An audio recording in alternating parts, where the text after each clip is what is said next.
So, Mike, in the eternal words of the Facebook status bar, what is on your mind this week?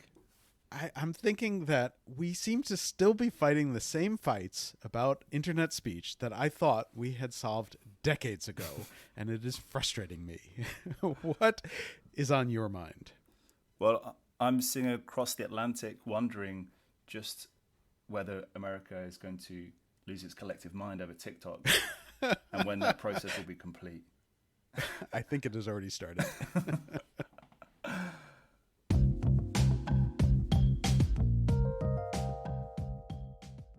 Hello and welcome to Ctrl-Alt-Speech, your weekly roundup of the major stories in the online speech world and related to content moderation and internet regulation.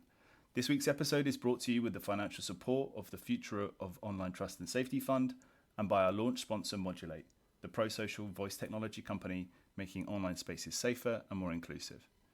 We'll be speaking to Modulate CEO Mike Papas in our bonus chat later on in today's episode about how safety learnings from gaming can apply to the broader industry and how advances in AI are helping to make voice moderation more accurate. He's got a really interesting playground analogy which is worth hanging around for. My name is Ben Whitelaw. I'm the editor and founder of Everything in Moderation, and joining me is a man who knows the internet like few others, Mike Masnick of TechDirt. Hey Mike. Hey Ben. How are you? Welcome to our first episode. I know. I didn't think it was ever going to be here, but it has arrived. Yes, it is very, very exciting. Just to explain to the folks who are listening, hopefully you have a general sense of why you're here. But if not, Ben and I, who have been writing about the world of online speech and trust and safety and a bunch of other stuff, feel like we always have stuff to talk about. And rather than just writing about it, we are going to be talking about it with each other and with a bunch of guests that we will have as we go along. So each week we are intending to discuss what is the latest in the world of online speech, trust and safety, content moderation, new technologies around that, different laws, court cases, all that kind of stuff around the world. The plan is that we'll do a few deep dives on the major stories, which will just be a discussion, occasionally me ranting, I think, Ben trying to pull me back into line. And then hopefully we'll do a quick roundup of a few other stories each week as well before leading into our bonus chats. Yeah, between Mike in the US and myself based in the UK, looking very much towards the EU and the rest of the world, I think we can do a really good job of summarizing and digesting all of this week's content moderation news for you as listeners. So without further ado, let's get started, Mike. This week we've got a whole range of stories on our roster to talk about, everything from gaming to open source tooling, but where else to start other than the TikTok ban bill, which everyone has spoken about. Oh no! Which was the kind of reason for my intro today about the collective madness that seems to have taken over the US. Do we really have to talk about this? I'm sorry, it's the only way, even if it doesn't, reflect too well on the US political system. But if our listeners haven't paid attention this week, if they're coming to this episode of Ctrl-Alt-Speech Fresh, talk us through kind of what happened this week, if you can, and what the kind of outcomes are. Yeah, so there's been talk in the U.S. for years now. I mean, going back to the Trump administration of potentially banning TikTok. It initially came from a bunch of TikTokers effectively pranking Donald Trump and, reserving a bunch of tickets to a rally that he expected was going to be overflowing, and then they didn't show up, and the rally was mostly empty, which was sort of embarrassing. And suddenly he wanted to ban TikTok. And he tried, and there were a couple of different executive orders, and then there were some court cases, and for the most part the courts rejected the theories behind it. And then ever since then there's been this sort of back and forth, and there was a pressure campaign which effectively forced, originally it looked like it was going to be a forced sale, but it instead was this forced partnership with Oracle in the U.S. to host TikTok U.S. data here in the U.S. And they set up this whole thing called Project Texas, where Oracle would host their data, but also would effectively audit it and make sure that it was being kept secret. For some reason, a lot of that is now ignored, and everyone sort of forgets that existed. And there's just been all this talk about, how TikTok is a national security threat in the U.S., though nobody ever presents any actual evidence to support that. There's a lot of speculation and some fair level of xenophobia. I think the most obvious one being there was the Senate hearing where Senator Tom Cotton from Arkansas quizzed the CEO of TikTok whether or not he was from China. He's not. He's from Singapore. Whether or not he was a member of the Chinese Communist Party. Again, he's from Singapore. And it was, sort of very embarrassing as a U.S. citizen to see a senator sort of just being like openly bigoted in that manner. But anyways, there's sort of been this ongoing discussion. Finally, like really very, very quickly, about a week ago, the House came up with this bill, which was immediately voted out of committee. And then now the entire House floor voted on it and pretty overwhelmingly approved the bill. There are questions of whether or not the Senate's going to approve it, or if they have a different bill, which has mostly been ignored, and whether or not they're going to present a different bill. And then there are questions of where that goes. However, the Biden administration has been very vocal that they'll sign a bill. If this kind of bill gets to President Biden, he will sign it. And apparently he was even working with House Republicans, which is not something that happens very often, on their bill. And so, there's a real chance that this actually becomes law. And the specifics behind the law is that it requires that ByteDance, the Chinese company, divest its share of TikTok.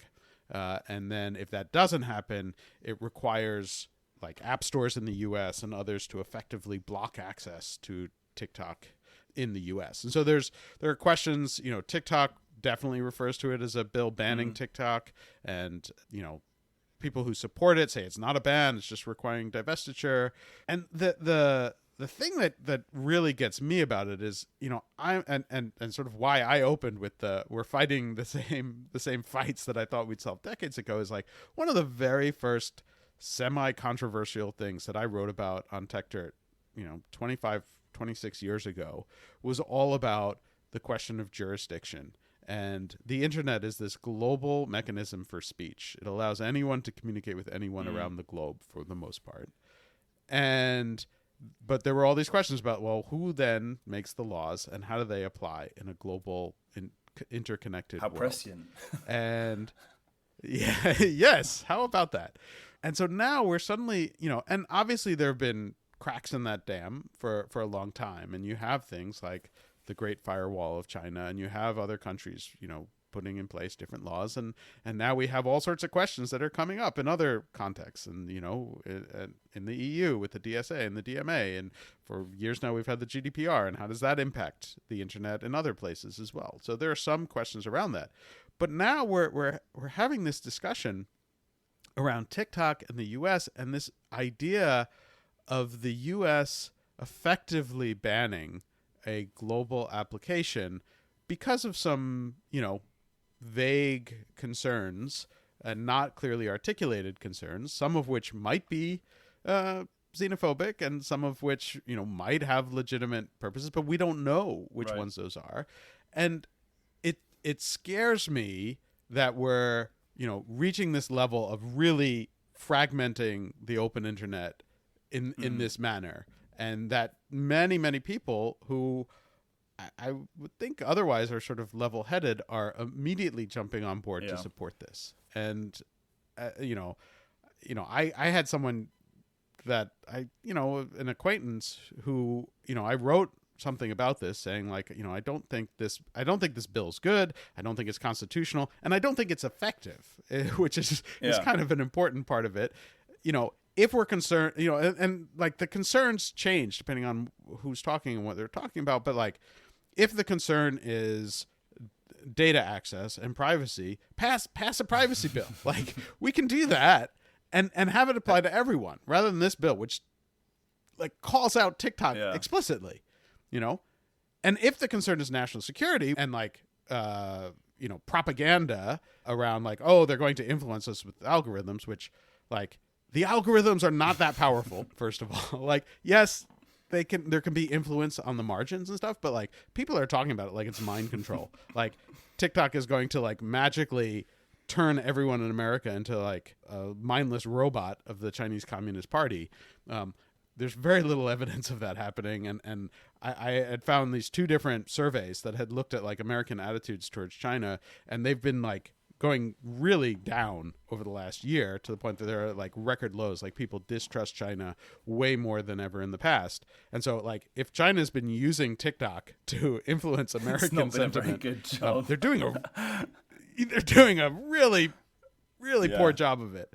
But like, you know, I am concerned about sort of where this leads and sort of what precedent it sets, not just in the US, but globally. Like, you know, there are obviously other countries that have banned TikTok. You know, I mean, India banned TikTok, and other countries have banned other apps and done other things.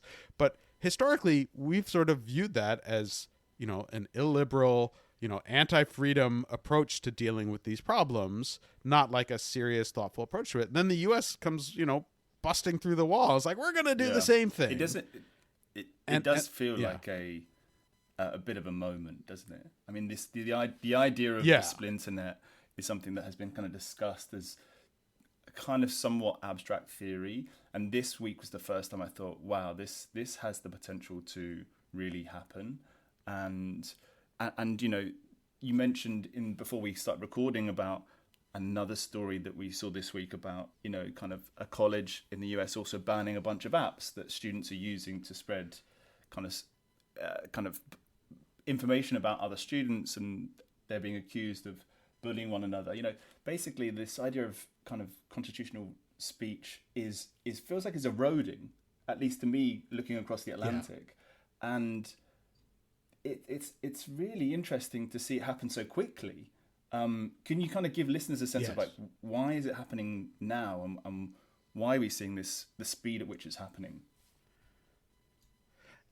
I mean, I think there are a number of different reasons why it could be, and everyone's got their own excuses, but it really does feel like over the last few years, partly just the general techlash concept of like, oh, you know, we loved these apps and they were, you know, the Arab Spring and freedom and all this wonderful stuff. And then we saw, you know, some bad stuff happening too, and people are commenting on it, and some people are urging on bad behavior. And suddenly people who, you know, said like, you know, we're from freedom, but like, geez, these people are a little too free.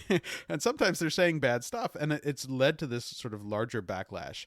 And so there's now like a very, very strong appetite in the US, and this is on both sides of the political aisle in the US, to say like, well, there's stuff online that shouldn't be online, and we need to step in and stop it.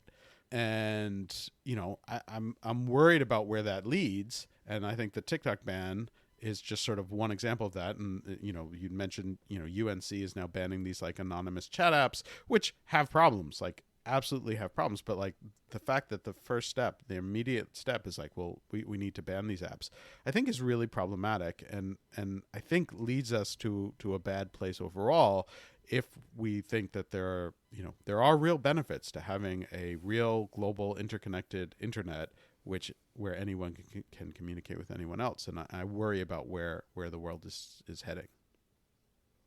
Yeah, me too. I mean, we could talk about this for the whole episode, but I think it's an issue we're going to definitely come back to in future editions of Control. Well, I've been writing about it for 25 years, so apparently it's not going away anytime soon. So, but yes, let's move on. If the podcast lasts half as long as that, Mike, then we've done pretty well. I will say that.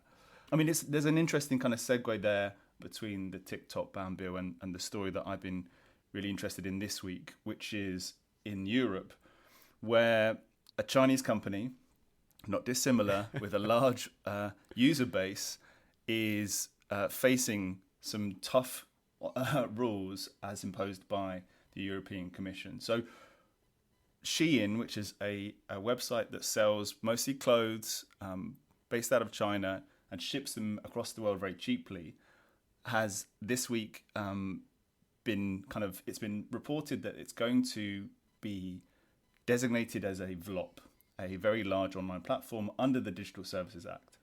And there's, I think, 18 or 19 VLOPs already. and Shein is looking like it might be the newest one. It's really interesting because it's essentially, it's a big shopping website, but it is essentially just a shopping website. It doesn't look or feel like the kinds of platforms or intermediaries in the EU parlance that the DSA was designed to cover. But here we have a giant retailer, a marketplace, not dissimilar to Amazon and AliExpress, which are also covered by the DSA as VLOPs, here being brought under the remit of the DSA. And the timelines are not clear from the reports that I read. It's not obvious when that will take place, but if it does go ahead, Shein will have 4 months to adhere to the DSA and all of the kind of rules and regulations that come with being a VLOP. So being transparent about how many moderators you have, having kind of stricter reporting processes in place, etc., which obviously the major platforms elsewhere have spent a lot of time over the last kind of 6 months trying to set themselves up to do. So, I mean, what's interesting here for me is that it's a reminder that the DSA and regulation elsewhere as well is not just about social media platforms. Despite what's happening in the US and the kind of rhetoric that's coming out from European politicians and also politicians in the UK, social media is just one part of the puzzle, and you have these giant intermediaries who have the potential to sell fake commerce and clothes, and the DSA is as a piece of regulation that's designed to kind of mitigate that. So it's really interesting alongside the TikTok story, Mike, that you mentioned, that this idea of kind of China and regulation cropping up again in a different context. Yeah, and even just, there are a bunch of things about it that are really interesting. One is just sort of like how quickly it's grown to such a massive size. I mean, there's Shein and there's Temu and these countries, these companies that have become, really big, really fast, and have an outsized impact. And so that part of it is really interesting. There was another article this week in the Wall Street Journal, I think, that was talking about how American social media companies are making billions of dollars off of these Chinese retailers, and the fact that this, like, their advertising path and their path to getting customers comes through social media ads and search ads, and how all of this stuff becomes interconnected. And to me, that's fascinating. And then on top of that, how, you're exactly right. Like, thinking of Shein in the context of the DSA, where I think most people think of the DSA as in, social media, and don't realize that, it can apply to shopping and other things as well. And sort of, what are the moderation questions around e-commerce websites is something that, it's not as well, considered, but also becomes super, super important as these new companies become so prevalent. Yeah, it's like the kind of harms. It's almost as if the harms that come about as a result of these e-commerce platforms are, somewhat less than the speech ones that people, are obviously more likely to encounter in social media platforms. And you can have a debate about whether that's true. If you're being scammed on a regular basis and you're losing money as a result of paying for services that you never get or products you never get, then that's pretty upsetting. And obviously what the DSA is trying to kind of address. But from a political perspective, there's almost very little to gain by going after the marketplaces, because the general public don't seem to care as much. And you're right, over the last decade or so, there hasn't been the kind of issues around social media and speech within the context of kind of broader democracy and trends we've seen. So that's what's interesting to me, is the framing of this story as somehow less of an interest. Well, I mean, and there are a few things there. One is like, well, there is also like the DMA side of it, right? The Digital Markets Act, which is supposed to be about marketplaces. So there's a part of me that's just like, wait, shouldn't this discussion be happening within that context? But I recognize that a lot of this applies to a lot of both of those laws apply to different kinds of companies and across the board. But it also makes me wonder, how do these companies impact speech in other ways as well? Because like there is this instinct to just say like, oh, it's just about commerce. Like there's no impact on speech. But, realistically, that's not true. There are a bunch of things in terms of, if they're marketplaces that third parties can sell on, like what does that mean? What does that enable? And are there ways in which bad actors will game them? I mean, you talked about like, not getting products, but there's also questions about like faulty or dangerous products or counterfeit products, and how do those fit into this debate? And there are real concerns there, but there's also concerns about overreacting, right? Which is the same thing that comes up in lots of other contexts as well. Are the fears about this overblown, and what does that mean? And are we shutting down an interesting or useful marketplace because of maybe a few bad actors? And how do you deal with that? And I can think back to, I remember a friend of mine, this is again decades ago. I think we've established in this podcast that I'm old, by the way, but a job that he had early on was like going through vendors on like the CNET marketplace and trying to deal with bad actors like this, trust and safety, content moderation of retailers and e-commerce goes back a long way. You had scammers. And in fact, like I was just having this discussion. I think like, if I remember correctly, and you might know this and I might not remember correctly, I think like the whole term trust and safety actually started from eBay. Like they were the first ones to adopt that phrase, trust and safety, as a concept. And that is marketplace shopping. These things all tie together, and there are lessons from one that apply to others. And I feel like it's weird how much the sort of general public has ignored that side of it, but it is a really important part. Yeah, agreed. And there is an interesting point here as well about the DSA itself, which has undergone a bit of a rocky start.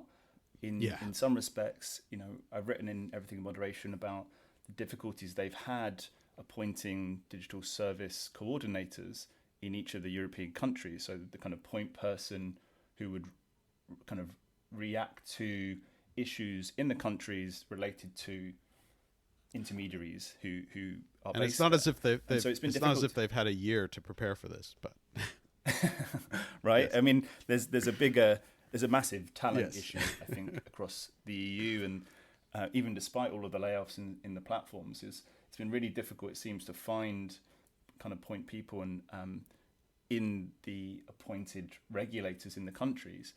But this is almost, in some sense, an indication that the DSA is working in its current structure. You have a big company in Shein, and you have, as you say, another marketplace, Temu, who are being called to produce more information by the appointed kind of digital service coordinators for particular countries, and who are then going to have to be bound by, providing that information and have to justify their status as an intermediary.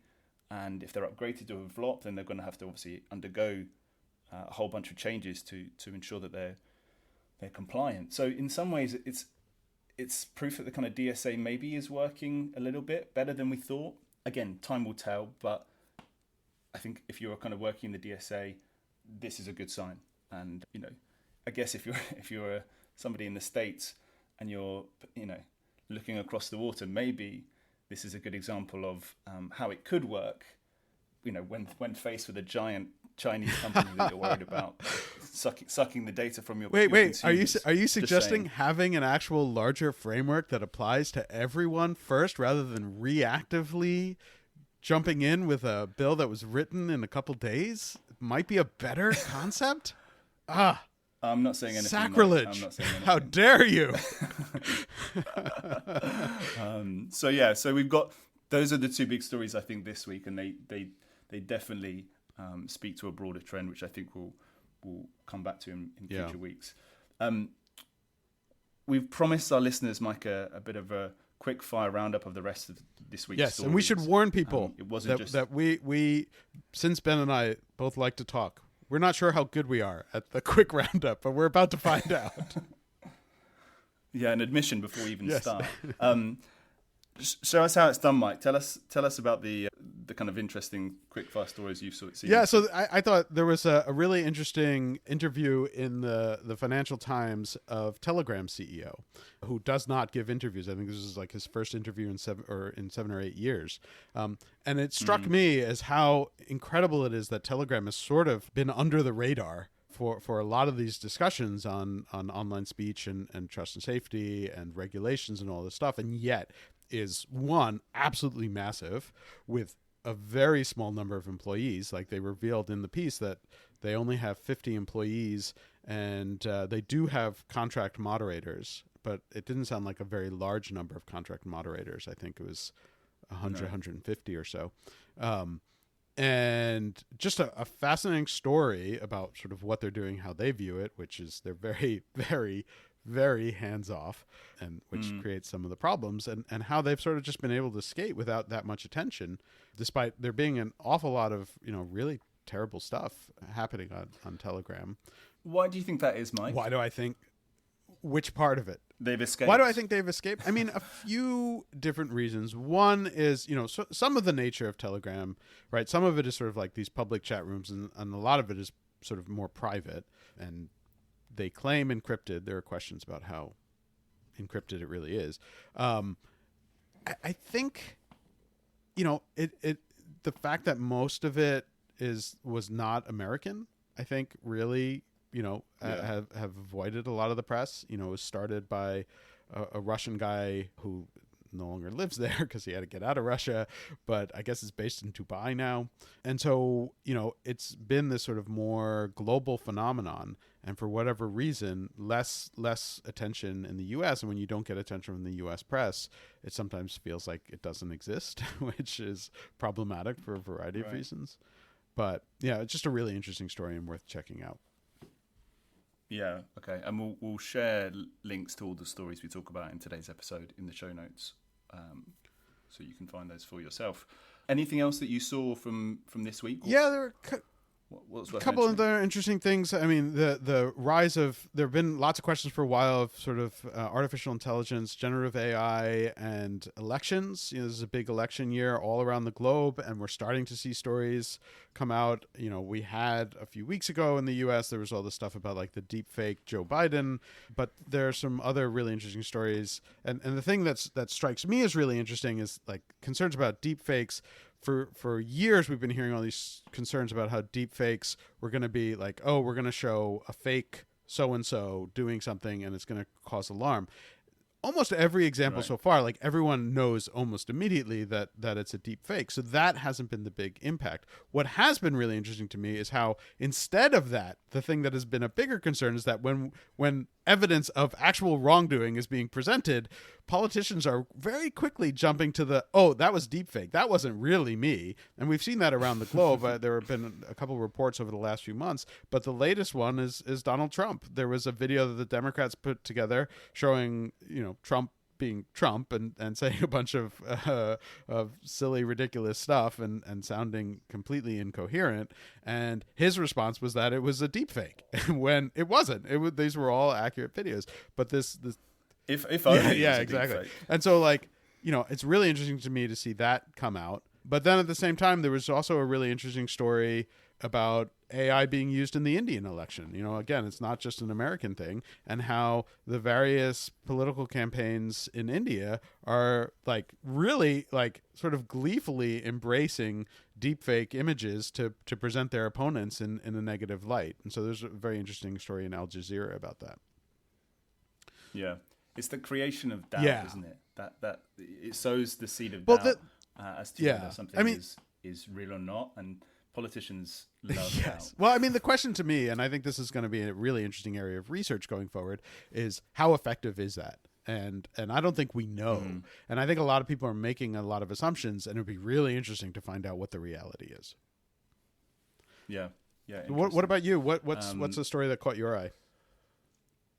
Yeah, a couple of things caught my eye. I mean, I was really interested to see Blue Sky open source a web interface that they built for moderating on the platform. And so this is all part of their approach to kind of moderation, which they're calling kind of stackable, composable moderation. Yeah. Basically, understanding that, it cannot set rules that will govern all 5 million users that it has on the platform already. And it's essentially creating kind of tools and filters and kind of toggles, in a sense, that allow people to create their own experience, which again is something that you've talked a lot about and written a lot about. And this is a really interesting move in the fact that people will now be able to create their own moderation services for the platform, and essentially will be able to kind of build almost like moderation teams using this tool.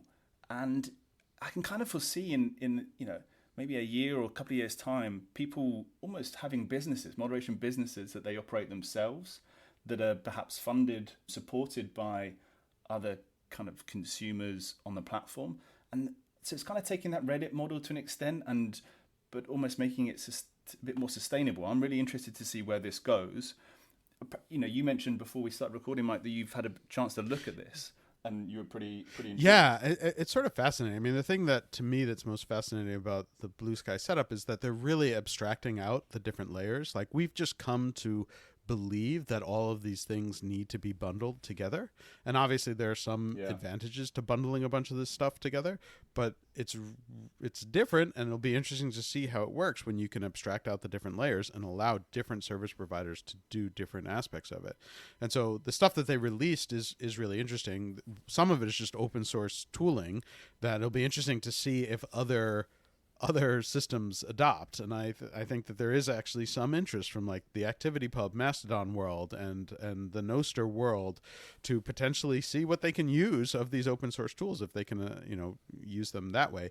But it's creating tooling that somebody else could come along and set up an operation that could handle moderation for Blue Sky or at protocol services, and users could choose who they want. And again, they call it stackable because you can combine services. So you can, and that'll lead to some interesting dynamics and maybe interesting conflicts, and how it works. I think it's set up right now that sort of the most strict application works.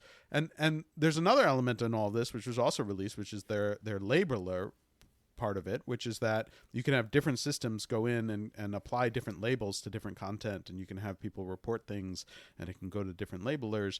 And so all of these layers being separated out can lead to really, really interesting dynamics and interactions, and it's going to be fascinating to see how it works. And I think especially at this moment where AI systems are becoming so much more powerful, I think that combination is going to be really interesting, where it's not just going to be about like a large group of content moderators who are doing this, but the interaction between maybe smaller groups of people combined with AI tools and being able to offer up interesting moderation cases is going to be fascinating. So I'm intrigued by it, and I did see a demo, and it's like some pretty cool tooling that I think will be really interesting to see how people use it. Yeah, I mean, I was reading up on it and almost felt like I wanted to be using it myself. I wanted to have a kind of use case to see how it worked, and to have a community that needed active moderation, because it looks really smart. And as you say, they've thought a lot about the different roles that people can play within that, and having done a lot of moderation and ran teams within newsrooms that have led moderation and had some really bad tooling to do that, I was kind of like, this is definitely a step forward, and it will be interesting to see how it works. It's also really interesting in the context of another story that I just want to quickly talk about, which is a new report from Duco, which is a kind of AI tooling company, and they produced the Trust and Safety Market Research Report, which essentially kind of forecasts a massive growth in trust and safety software and tooling over the next 5 years. So it's predicting that the market's going to double between now and 2028, and that's as a result of a number of key things. For example, mainly actually the rise in artificial intelligence, which is going to make some of the kind of the things that the tooling does much cheaper, much more effective, much more accurate, but also the ongoing attention by media the very nature of elections, which are going to attract a lot of attention, and interestingly as well, the layoffs that are happening within platforms, which are going to create a bunch of entrepreneurs, it predicts, who can start companies and create tooling and software that kind of plugs the gap in this addressable market that's appearing before us as a result of regulation. And so what you have here is, probably some of the startups that we've heard about already starting to kind of fill the gaps that we're seeing in this market. But we might also see, Mike, like some of these kind of open source tools and individual actors and groups and collectives also start to fill those gaps too, right? It's not just going to be, I would hope, your kind of typical Silicon Valley startups that build out these tools quickly enough. We might see a whole bunch of different models and ways of doing things evolving to address this gap that this report foresees. So it's a really interesting report, really kind of rigorous. I haven't gone into the methodology about how it predicts that growth, but it's fascinating to see and to think about who might provide the kinds of trust and safety software and tooling over the next kind of 5 to 10 years, because it's, there's going to be a whole bunch of players that haven't even been founded yet. It's almost as if there's a lot going on, and the market for trust and safety and online speech issues is changing rapidly. And that's why it's useful to have a podcast that will discuss it every week. I would agree with that, but I am biased. Amazing. Thanks, Mike. That's a really comprehensive roundup. Thanks, as ever, for your thoughts. Next, we have our bonus chat, which happens at the end of every episode, in which we'll speak to an expert guest with experience on online speech and trust and safety, and go much deeper into a topic that we've recently covered, either on a previous podcast or on this podcast. This week's bonus chat is brought to you by our launch sponsor, Modulate. Again, the pro-social voice tech company that's working to create safer, more inclusive spaces online, and has worked with a whole host of studios and games to do that. Mike and I spoke to Modulate's CEO, Mike Papas, about why the immersive nature of gaming makes moderation difficult, but how its tooling, its own tooling, Modulate's ToxMod product, balances speech and privacy and tries to help remove harm before it happens. And very nicely for me, he gives an inadvertent shout out to everything in moderation at the end. So have a listen to that, and I hope you enjoy.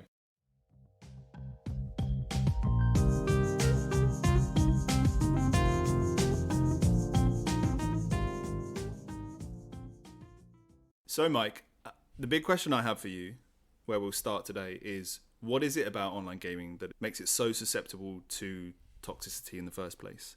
We were having a conversation in advance. You were saying 68 to 80% of players get exposed to some form of hate and toxicity. Why is that? Yeah, well, I appreciate, Ben, that you asked it as what makes it so susceptible and not what makes it so toxic, because that's a slip of the tongue that people fall into a lot, and it is a really important distinction. Gaming isn't toxic. Gaming is actually a really rich, powerful social vehicle, and that's what makes it, unfortunately, susceptible to this exploitation as well. People had this experience over COVID in particular, that games are a really powerful place to build friendships. You can have really sort of rich opportunities to go on an adventure together with someone, to explore new parts of your identity, to take on challenges. It's a great opportunity to build social connections with each other. But again, because it is such a great opportunity to build social connection, that also leaves room for what happens if someone intentionally violates that social connection. What happens if someone intentionally exploits that? It's unfortunately two sides of the same coin, but it is really important to make sure that if we're ever talking about the one, we're also recognizing all of the good that gaming brings to the world as well. Yeah, no, that makes total sense. I should declare at this point I'm not a massive gamer, but I have played fun games in the past, and I do see the benefits, and that really resonates. So talk a little bit about where Modulate sits in that kind of dynamic. What is it that it's trying to do, and who does it work with at the moment? Yeah, so Modulate is specifically focused on voice moderation.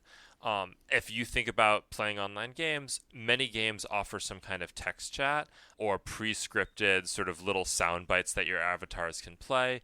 But that stuff tends to be pretty narrow. Text chat, obviously, you can say whatever you want, but your hands are on the keyboard. They're not controlling your character. You can't convey emotion or nuance. So if you really want something that brings you immersed into the world and immersed into that social interaction we were just talking about, you need voice. Again, unfortunately, the flip side is because voice is that much more powerful for social, it's also that much scarier when it's being misused for toxicity and hate and harassment. And until very recently, it was basically impossible to meaningfully moderate voice chat. There's a lot of reasons for that, and I won't go too far down the rabbit hole, but maybe the simplest way to think about it is just cost. Most online transcription tools might cost over $1 per hour of audio to process. If you multiply that by hundreds of millions of hours per month for a large game studio, you're talking billions of dollars per year. There's no one who can afford that. And that's just for transcription. That loses all the emotion, the nuance, all of the really good stuff that helps you understand what's truly going on. So without going too deep into the technical weeds, what Modulate and our product ToxMod do is we use some really cool machine learning techniques to help sort of iteratively zero in on which conversations are the scary ones, starting from a very broad view and then looking a little closer as we see these warning signs until we're ultimately able to highlight to a studio, here's the stuff you really need to pay attention to without having compromised player privacy by investigating everything and without having broken the bank. So talk a bit more about that. I'm really interested in this kind of proactive detection that kind of ToxMod prides itself on, and the balance of privacy. You know, folks listening might think, okay, but how do you actually do that while maintaining their privacy? It's the big question. And I think that question comes up so often because we're kind of used to thinking about privacy in black and white terms. Are they seeing any of my data or are they not? But if you think about, and we really like to use analogies to the physical world. If you think about the physical world, that's not really how we think about privacy there. And I tend to talk about taking your kid to the playground if you're a parent. When you drop the kid off at the playground, you don't go for the all-in on privacy solution. That would be to abandon them at the playground and go home and wish them luck. Most parents don't feel good about that. You also don't go all in on safety. You're not looming behind them the entire time, watching every single little thing that they do, listening to every single thing they say to their friends. Most parents end up kind of congregated over at the sidewalk, watching out of the corner of their eye. That's the balance we've found that feels healthy for us as a society. And so that's the balance we try to imitate with ToxMod. So forgive the sort of mixed analogy, but we're listening out of the corner of our eye. That sounds a little odd, but we're starting out looking for things like, hey, is there a sudden burst of emotion? Did a new person join the conversation, say one sentence, and everyone went eerily quiet? Are we hearing, particular, shouted slurs or something like that really highlights that there's a greater risk of this conversation? Even in some very carefully controlled ways, looking at specific demographic interactions. So if there's a very young child speaking one-on-one to an adult that they have no relationship with, that might be a larger risk factor. All that kind of stuff comes together and helps us say, where should we maybe step one step closer and get a little bit more of a sense of what's going on? And again, it's that iteration. So by the time we're done analyzing a harmful conversation, yes, we have collected a deeper recording, we've transcribed it, we've done a deeper contextual analysis, but we're only doing that level of analysis when we kind of got through those early filters. For most innocuous conversations, we're going to take one quick glance and say, everything's fine here, carry on, and never sort of dig into that in the first place. Okay. Can you talk a little bit about the impact of on when you discover that there is some sort of toxicity and you step in, what is the impact of that? Yeah, thank you for asking. It's something we're really excited to talk about because, I haven't mentioned who we're working with yet, but we've had the opportunity at this point to work with some really large brands in gaming, including Riot Games, Activision Blizzard through Call of Duty in particular, some of the largest games in the VR space like Rec Room and Among Us VR. And we've done a lot of studies with these studios to understand when we turn on ToxMod, how much toxicity is there? How much does ToxMod help resolve it? What does that turn into in terms of changes of player behavior? So Activision, for instance, actually just released a report a couple weeks ago sharing some of the takeaways that they've seen from implementing ToxMod, which included some really exciting stats, including 50% reduction in exposure to toxicity across their player base, only a couple months after deploying ToxMod, which is something we're really excited about. And what we're also really excited about is seeing a demonstrable change in player behavior. One of the things you might worry about is, all right, maybe at best you're muting these people, but then they just come right back and do the same thing again and again. And what we've seen through Call of Duty and some of our other partners is there's actually a slow but steady evolution of behavior where these offenders who are getting punished in the game are starting to learn, okay, I'm not allowed to do this. Whether it's because I want to stick around or because I actually want to be more pro-social, it a little bit doesn't matter. They're learning not to behave that way in that setting. And so we're seeing anywhere from 5 to 10% of repeat offenders month over month stopping offending from there. And as each month goes on, more and more of those folks are coming to realize this just isn't something that's going to be tolerated. And the world becomes a bit of a happier place for it. Yeah, that's really interesting. One sort of related question is, do you think that there are lessons from what you've discovered with ToxMod and as it's implemented in the voice world that applies more broadly to other areas of trust and safety as well? Absolutely. I think one of the really powerful studies we did was looking at the impact of jumping in and muting someone proactively right when something harmful starts to happen versus waiting until the end of a match or something like that. And I want to be clear, ToxMod never does live bleeping. We don't do sort of automatic intervention of that type. But we can flag an offense that's happened to a studio within a matter of seconds from when it's happening in the game. So if the studio is able to, staff the team to really be on top of that, they have the opportunity to jump in and intervene right there in the midst of the conversation and prevent it from escalating. And what we found is you get these really healthy, typically sort of 30 to 50% reduction in exposure to toxicity just from introducing ToxMod. But you're actually going to see something like another 30% reduction of toxicity if the way you use ToxMod is really visible to your users. So again, that muting happening in the middle of the conversation where everyone else sees, oh, this person was misbehaving and actually got punished for it. And I think the learning, even outside of things that are quite as real-time as voice, is that players are not going to read the legalese code of conduct and say, okay, so that's how I'm supposed to behave. They're going to play and they're going to feel, what am I supposed to do? What are the norms? What are the expectations here?